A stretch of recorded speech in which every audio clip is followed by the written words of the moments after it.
All right, welcome back to the Building Better Business podcast. I'm incredibly excited. I have two wonderful guests, Avram and Rachel Gonzales from digitalharvest.io, as well as the co-hosts of the Babies in Business podcast. Guys, I'm so incredibly excited to have you on the show. Hey, man. We're excited to be here. Likewise. Yeah, I'm so excited. Avram and I got to meet digitally through Facebook of all places, and Avram was so kind to make a couple of connections with me. I was making some posts about looking for different types of people in business, and Avram was so nice to mention people and connect me. And then I was like, we've interacted on the internet enough times, like we should meet. And so Avram was so nice to take time to meet, and it was just a great talk. And I was like, man, we got to get you on the show. What you guys are building is incredible, and we've yet to highlight a married couple running a business together. And I'm really excited to dive into that. The positives, I'm sure there's challenges, so we'll get into that. I just would love to start with you guys. Just if you guys want to give just a little bit of background on yourselves. And then the question I've always been leading with, and maybe each of you can answer this separately, is, were you born an entrepreneur, or was that something that came along later in your journey? Cool. I'll give you the 90-second, because we know we can go, right? We have all kinds of things to talk about. So I started with digital marketing back in 2009. I endeavored to do something new every single day that I'd never done before. In 2010, I thought it would be a great idea to record it, put it on the internet, and learn everything about social media. That was the beginning of my digital marketing journey. It found me a place on a TEDx stage talking about that experiment. I called it Inspiraction. You can still see that stuff on YouTube. Some of it's pretty cringy, like 13 years later, right? But that's where I started with digital. Years went by trying all kinds of different things to make money online. I think as we all do at some point or another, right? Like we've been through that deep, dark cesspool. And then it was like, okay, let's grow up and let's start an agency that's focused on local businesses that are like in that emergency category in the trades and construction industry. Because I grew up doing commercial flooring. So I have a background in construction. So I know that whole world, and our services just tend to work really well with those types of businesses. So that's me in the 90-second. Yeah. And was I born an entrepreneur? I don't know about that, but I always love a deal. I love making the deal. I love a good deal. I was always trading like magic cards and like Pokemon cards. I had a way of like really trading my way up without having to spend any money. I'd always end up with like really great cards, just scheming kids, on the playground. That was. And your things that your dad brought home, you had the snacks before they did. Yeah, my dad worked for Kraft Foods growing up, tangent, right? But he had all the promotional stuff that would come through first. Yeah. So I'd have like these really crazy like honeycomb cereals, like the Lunchables. Yeah. I had like the pizza Lunchables. Oh, come on, before everybody else. I was king of the lunch. Man. Short time.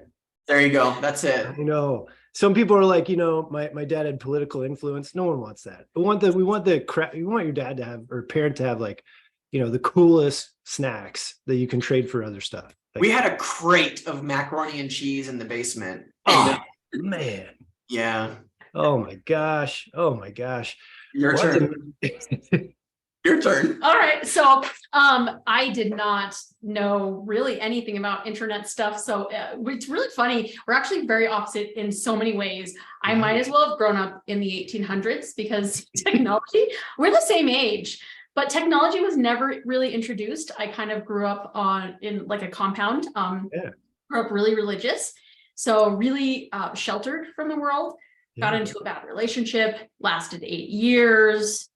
Ran away from that, decided to divorce this piece of shit. Yeah. Excuse my language. No, you're good. Yeah. And then I came back to New Mexico, and I had this friend that just dragged me everywhere. And so I met him when she dragged me to a networking event. Hey. And then that's how I got into the space. I actually love to sew. I can alter pretty much anything. I can create anything. Whoa. And so I have my own business. Avram helped me start that. And I started it. Got her ranked in Google, dog.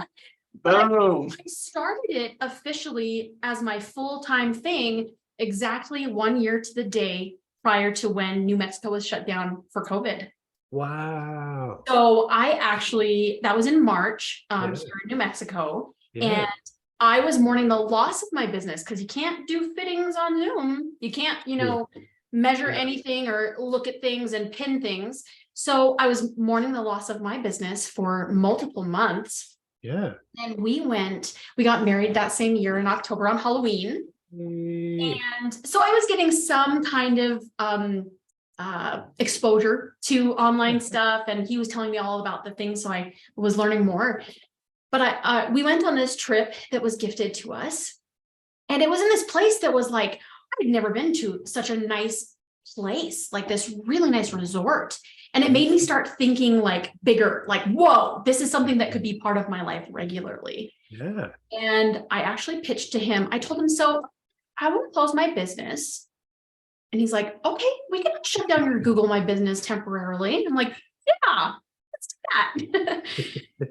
And the next day I told him, okay, I pitched myself to him. I told him what I could bring to his business.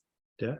And he's like, okay, but I don't want you to lose your dream. I was like, no, I get my hobby back. I don't have to work with bullshit clients and people that have really unrealistic expectations of what can be done for that small amount of money that they want to pay. Yeah. So that was my introduction in the end of 2020. And I don't actually do all of the technical stuff. I'm the support person. So I love the checklists. Oh man. Well, and I want to dive into that because I think, it's so important. Well, we'll get into the partnership side of stuff, of like having two separate sides of skill sets. So super curious of that, Rachel, real quick. Before COVID, then was your business in person mostly? So was it ranking locally for that? Okay. Yeah. Okay. Cool. And so Avram, you were building or helping build kind of in the back end the local traffic to drive into Rachel's business. Yeah, I would be here in the office doing, internet marketing things. Yeah.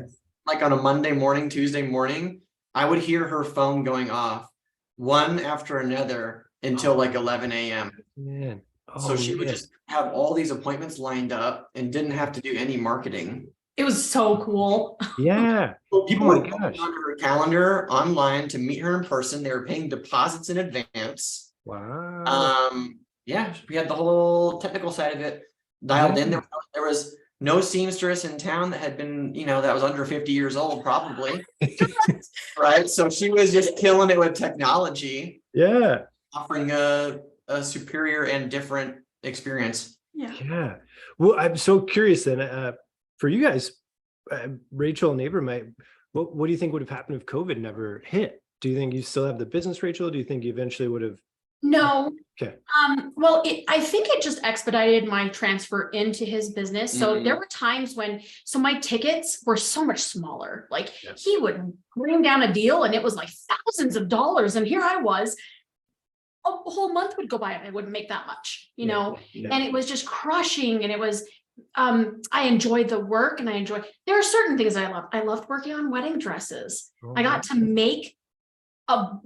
to transform a wedding dress into something that maybe the person that sold it to them told them it would never look like that.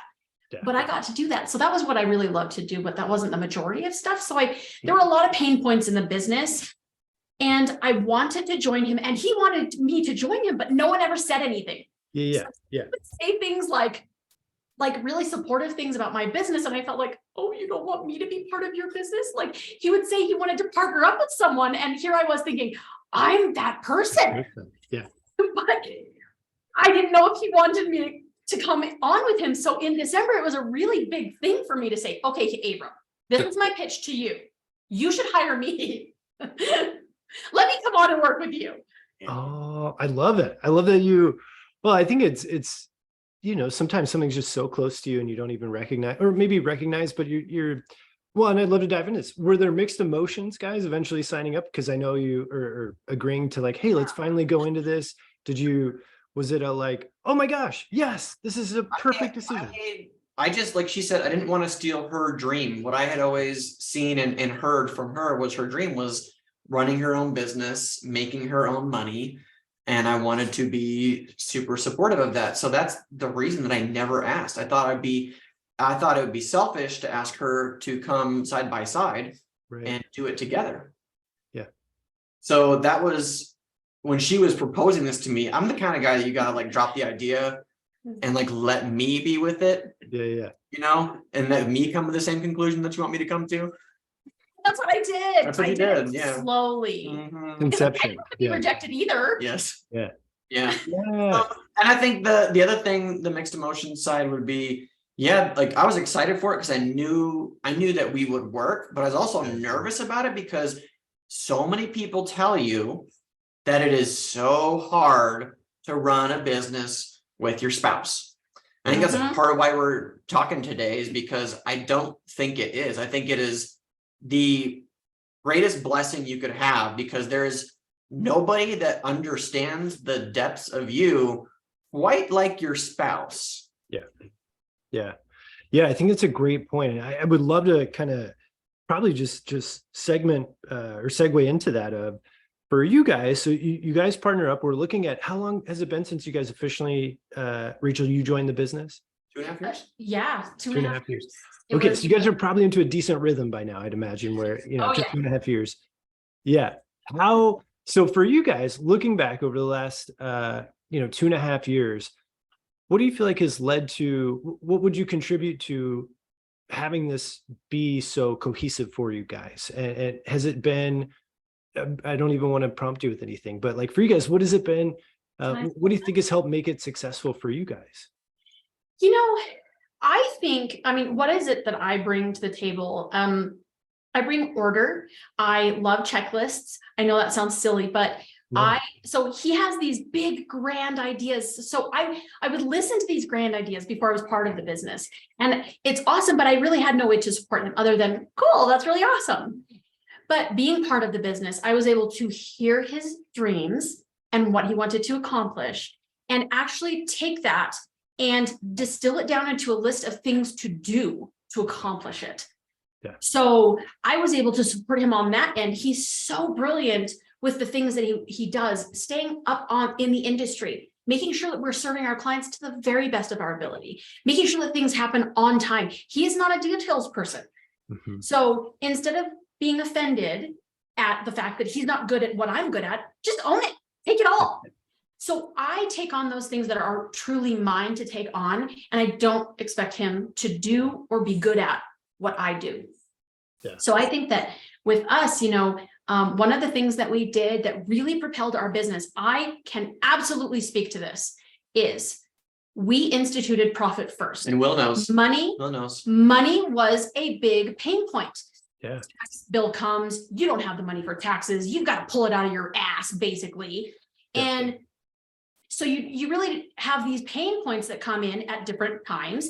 Back taxes, if like gross receipts tax, we had some stuff going on with gross receipts tax here in New Weird Mexico. tax law in New Mexico. Yeah, so Yeah. what we did is we were 18% higher on our OpEx end of expense. No, 28%. 28% higher in our expenses and the OpEx side of everything. We weren't setting aside anything for taxes, owner's pay, or profit. Well, I mean, we got paid, but not nearly what we were worth. Yeah. I am happy to say that May of 2021 is when we started Profit First, and we are 1% away from being to where exactly we need to be for our revenue bracket. And that has led to so many different things. Avram is able to sell and know that when it comes in, if it's a task that happens over 6 months, we have accounts that set that aside so that we have those funds to drip out over time. So I really took that on for myself because I love money and I love to make it work. So I think that was a huge contributor. I know that was a long, drawn out reason. Yeah. Avram, what about for you? I'd love to know, because I think real quick with Rachel, I think what you speak resonates so much with what you said resonates so much with me, my business partner and I. For the first few years, we tried to do the same thing at the same time, and we never run a business before. We didn't understand it. It really took us probably, I would say, 4 years before we had a real sit down of we have to divide roles, and it really took us 4 years to get to know each other well enough to know you do this really well, I do this really well, and setting aside ego as well of like, I can kind of do that. and I kind of like that I can do that, but I can't do it nearly as well as you. And I don't love to do it like you love to do it. And there's this sort of like, having to do that. So I really resonate with that, because I think I could see where it would be really tough if two people had the exact same personality type, or if both were big visionary people, but no one wanted to be the integrator. Like I could see where that would just be chaos for sure. Avram, how about for you? What do you feel like's been? That was my last relationship, Will. Two people that were too much the same trying to run a business. Ah, man. Right. And it was absolutely like what you said. There was two egos at play that knew that they were great at the same things. So there was no like divide and conquer. It was more like a negotiation every time. We're like, well, who's going to do this? Yeah. Right. So you touched on it though, clear roles and division of responsibility. Getting there has been super fun. Yeah. Because I think that through your entrepreneurial career, you do start to figure out, as long as you practice a certain level of awareness, what you are good at and what type of roles you thrive in. There's a lot of quotes about doing what you love. There's quotes about being in your flame versus being in your wax. We took this test called the Clifton Strengths Finder. And that was really instrumental in helping us both understand and see on paper just how different we were. Yeah. Start to really celebrate those differences and stop feeling guilty about the things that we weren't good at. There's a certain point I just had to give in and just say the words out loud. I am not great at following up on really anything. Yeah. I relate very much to that. Yes. Yep. So there's a joke with all of our clients that if you want to send an email to its grave, like send it to me. Yep. But if you want something to actually happen, send it to Rachel. She'll get on it today. She'll get on it today, Yeah. right? And she'll remember. Or if it is something that I need to do, but you send it to her, then it will get done because she'll remind me that it needs to be done, or it'll be inside of our system that it needs to be done, Yeah. But I say that's been the biggest thing. And then also like we have this core value on our team. It's called We Create Together. Mm-hmm. And what it is, it's to me, it's not about, we together we create stuff. No, it's about we share the responsibility of all the outcomes, every party involved. And that core value came from a time that Rachel was helping me with my debt, with my credit card debt, and getting things in place that we could start paying it down and get aggressive with it and destroy it, which we have, which has been amazing. Rachel is a wizard with money, right? So what happened was she's managing this stuff, and I had this big balance on my Amex. That was one of the things that we had left to tackle. And something happened. She was in a rush, or she didn't get much sleep, or I don't remember what it was. She accidentally went in and clicked to pay the whole balance instead of the amount that we decided was above the minimum payment. And she felt so bad about it because it instantly put my bank account in the negative. Yeah. Before we were married. That was before we were married, right? I think it was before we were married. And that's where this core value was born, because she was so surprised that I didn't freak out about that and attack her for what was a very obvious mistake. Right. The thing is, I had entrusted her to take care of that. Right? Yep. So that's her response. Does she need a reminder from me that she messed up? No. Yep. Does she need me to be blaming her because it got messed up? No. It wasn't a big deal. Right? What happens? They reverse it back out because the money wasn't there, right? That's the next thing. And you get charged like $35 or whatever it was.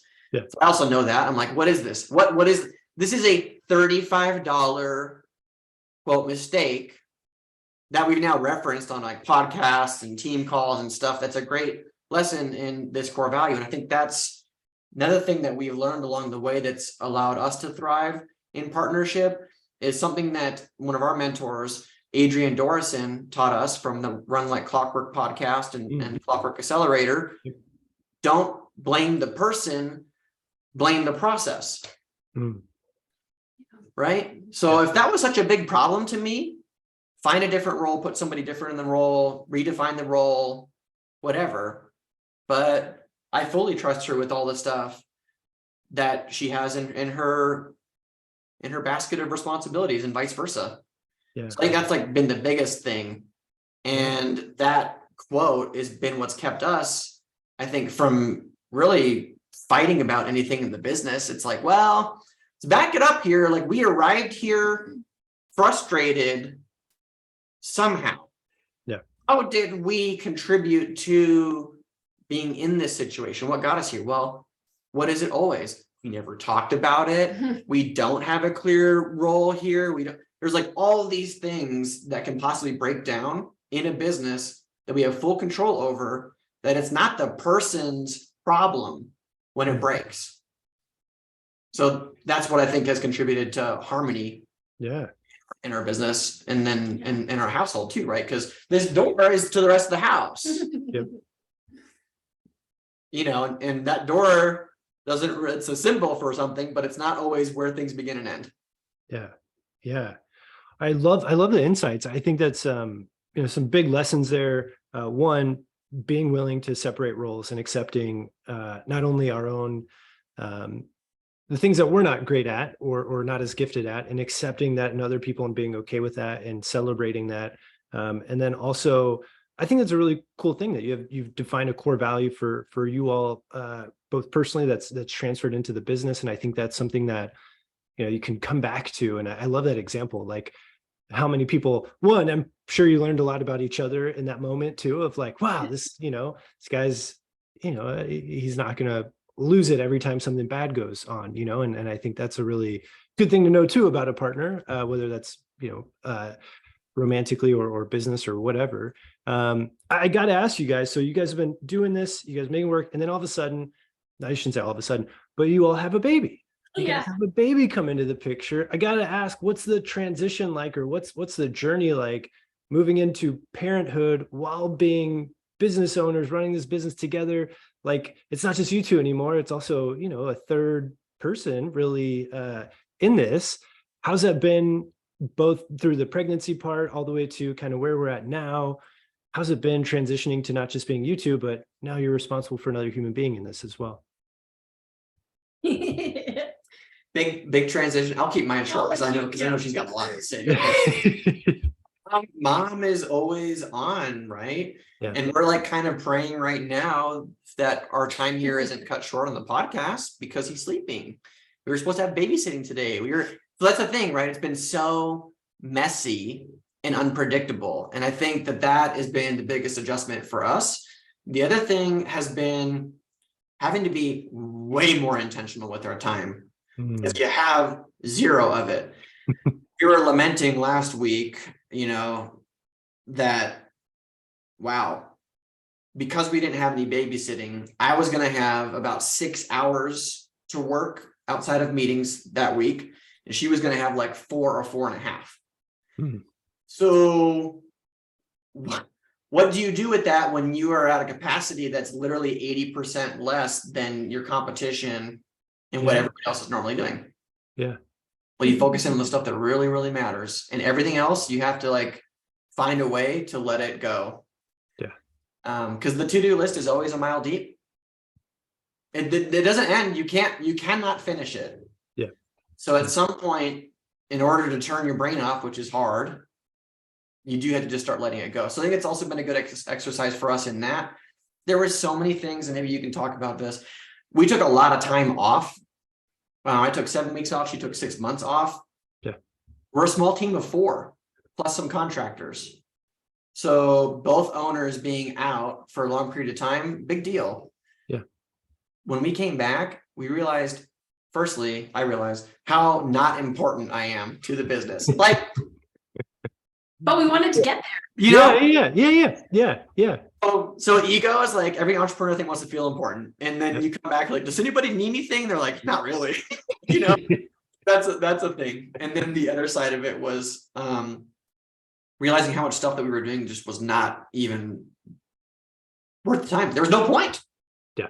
Served no purpose in the end. Didn't matter. It wasn't happening when we were gone. It's So like, I that's feel our like, big transition on, for me, my realizations, and then definitely different than hers.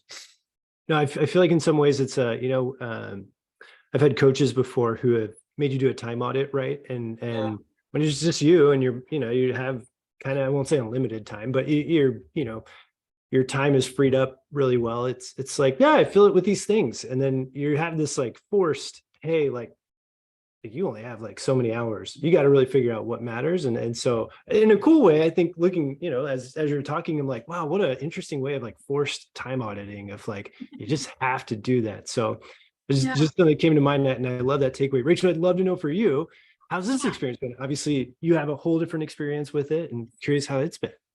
It is very different. But so during pregnancy, it was, all sorts of different things came up for me, less energy, all sorts of different things, but I was reading books and trying to prepare. Yeah. I kind of knew what to prepare, but there are a lot of things that people don't actually talk about because they're so undesirable about being a parent of a little baby. Yeah.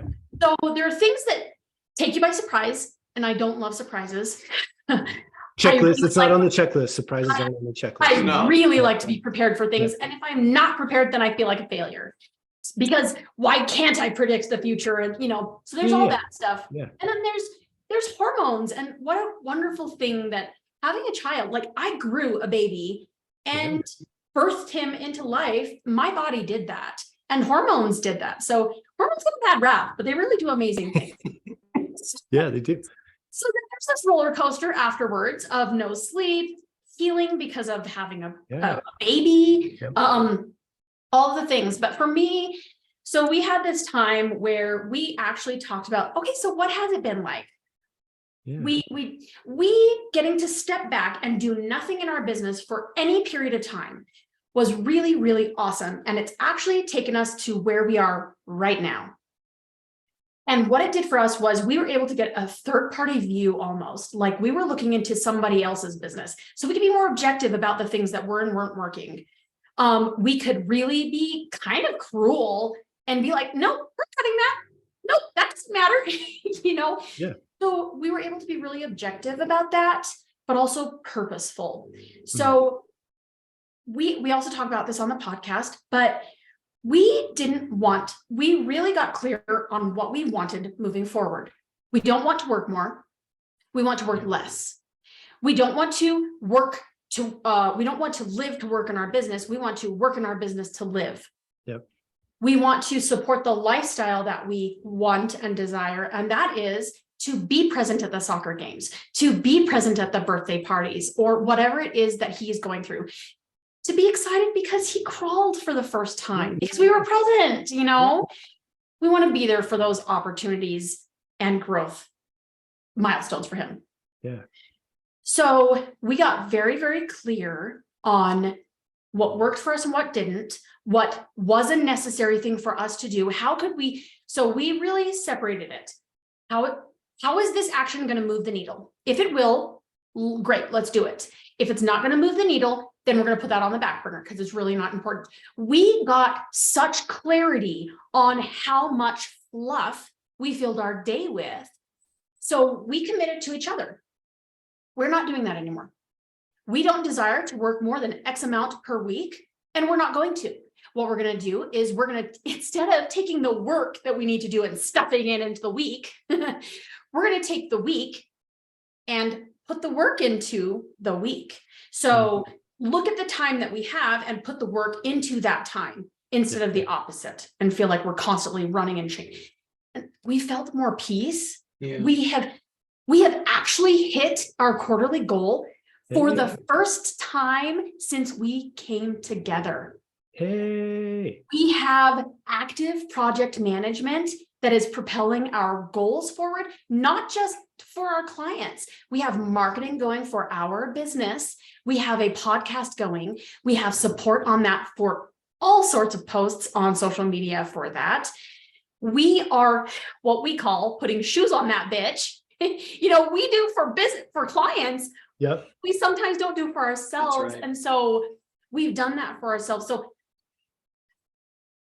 it's been incredible, very challenging. Yeah. last week, this time last week, Yeah, that's I right. was in a very, very, very rough place. I was actually struggling mentally because I had hit my red line completely, to the point that I could not make decisions what to eat. I didn't have any kind of decision-making power to help even with Lincoln and notice what he needed. She had And no so sleep. I had no sleep, and that's been going on for 10 months. Yeah. And a lot really this last 2 months, because he had a cold, and then there were bad habits that came about, and then mom doesn't sleep, he doesn't sleep. So Avram, he got us in to visit with a sleep therapist. I was so upset. She was so pissed. Because She wasn't like family. wasn't talking to me that day, and I'm like, I know she didn't want me to do this, but she does want me to do this, so like, gotta lean into that. So then at the end of the interview, she's like, so do you need to have a conversation before we move forward? And I'm like, what do we have to lose? Sleep? Already losing it, yeah. Already in a deficit. Oh, And I can say that I feel 1,000% different today than I did prior. Then a week So, ago, so I was to the point where I told him, I need you to tell me what to do. You need to kiss me first and then tell me what to do, because it's kindness. I'm not gonna just take you bossing me around, but when we work together and we live together, we have to be able to, I live by this quote, and it is kindness, or no, clear is kind, unclear is unkind. I need to be clear about what works for me so I can communicate it to him so that he can help me with that. But if I'm not clear and I'm just judging him so hard because he's not giving me what I need, well, he's not a mind reader, and neither am I. So, a lot of it goes a long ways. And then so many other things. yeah. No, I first off, I'm glad that you feel like you're in a better place. As somebody who has dealt with my own mental health challenges, I know that can be such a tough thing. I'm so glad, and Avram being able to make a decision at that point, like, gotta see somebody, let's go do that. I think we need those people in our lives too, especially during those times where it's just really tough to make your own decision, and when you don't have the clarity, right? Like, especially talking about being clear, if you can't even mentally be clear, how is it possible to transfer clarity over to someone else? Guys, this has been amazing. I want to be respectful of your time. I know you guys have you've got a little one napping, and I just want to say it's been awesome to hear this. I think we could go on for another. I've got so many more questions too, so maybe there'll be a part 2 at some point about kind of the inner workings and day-to-day of how you guys are distributing roles. Real nerdy on the business side. I think this has been great though. It's on the sort of inner relationship side. I got to ask, so for you guys, last question, what prompted the business, the Babies in Business podcast, and how's it been going, and where can people check it out? we just could not stop talking about all of the similarities between parenting and running a business and having a team. And we just thought that it could benefit people, because the things that we think about, like perspective taking, sometimes we just need to have our perspective checked a little bit. Yeah. And when I thought about places that people could learn from, there wasn't a space really for these two topics to come together and be talked about in such a way. So our tagline is, it's a place where entrepreneurial parents can find their own way. So I think that's what it's all about. It's about like being able to pick up the things that you like, leave the things that you don't like, and rock it your own way. Entrepreneurs, that's who we are. Yeah. We face very, very distinct challenges when we're running a business, and we have a family to provide for.